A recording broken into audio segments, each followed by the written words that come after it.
I just can't believe that people are trying to turn this into a political discussion. This has nothing to do with politics. I promise you, I would be in the same exact manner if it were on the Republican side and we were in the majority. This is about women. This is about an individual who was sexually harassed and the VA ignored it. This has nothing to do with politics. I take great umbrage at the insinuation that this is a witch hunt because of the administration that is in power right now. That is not why we are here. Mr. Secretary, thank you for coming. Do you believe Chairman Bost has been fair to you in this investigation? I think that the committee's always been fair to me. All right, do you believe this is a political motivated witch hunt? I'm staying out of the political. No, I ask you, you're a political appointee. I think you guys are asking very important questions. I've made clear to you time and again that I believe your oversight makes us a more effective organization. And do you believe this committee has oversight over the VA? Even if I didn't believe it, you do have oversight. We do have constitutional oversight. Yes, Correct. We do. It's outlined in Article 1, which they should have made Article 3. I wasn't cranky before I start this, but I mean, this is not a political witch hunt. All right, let me get back to my questions. Can you recall any other whistleblower allegations regarding sexual harassment within the VA itself? I think there's two things that give me pause in answering the question. One is, oftentimes I don't know what the difference between a whistleblower and an employee is. Well, let me ask you this then separately.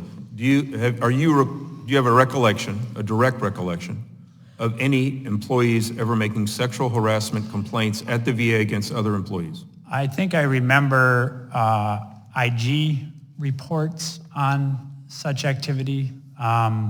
So, yeah, I think I have some recollections. All right, so then I feel it extremely odd then, if it's so minor, that such a horrendous accusation would be made against another employee at the VA, that your staff would not elevate that to a discussion rather than sticking something in a binder that where you say you read all the letters normally, you do all that all of a sudden this is not. It's just turned into the ether. Yeah. Look, I understand that, and I wish I didn't have to say what I've said, but what I've told you is the truth. I hope, have you had a discussion with your staff as to why this was not a communication rather than something just stuck in a binder? We've definitely changed our process to make sure that that we handle incoming letters with even greater. But I mean, even in this specific department, where this is the department that's supposed to investigate this, that this is not about getting enough, hospital beds at a VA, this, that, and the other stuff. This is an absolute serious allegation that goes on. That should be not approved or not disciplined in any part of government or in business for that matter. Should not be tolerated anywhere. You're absolutely right about that. And I think what I tried to spell out in my testimony was that there was moments when it seemed it was getting traction, but then. Well, let me ask this. So, what do you say to the whistleblower's comment that this type of activity is commonplace at the VA? I say to all of our employees that my commitment to you is that you work in a safe environment. So I believe you. I absolutely believe you, and I believe you have that personal opinion. But unless that opinion is put in action. I understand. So let me ask you, with Ms. Grosso, did you ask for her resignation or did she offer it? I told the Assistant Secretary that I had lost confidence in her. And did you have a personal conversation with her regarding this, or you had somebody else? Regarding Ms. Grosso and her employment? Yeah, I had a personal conversation. And did you personally point blank ask her to resign? I did. Okay. I would have. I mean, my goodness.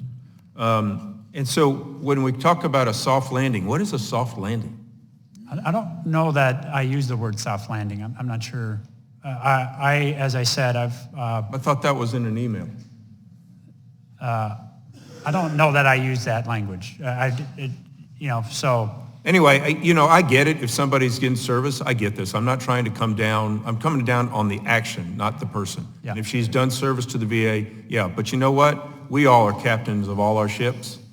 And when we do something this egregious, when we turn a blind eye, there needs to be discipline, not just basically pushing away the problem. And that's what's happened here. I hope that particular behavior of not making it vacate, poof, go appear, disappear, regardless of which party is in power, does not occur in this government. I think this is why the OAWP report and our commitment in the context of that report and the commitment that I've restated here today to you to ensure that that report informs disciplinary action is so important.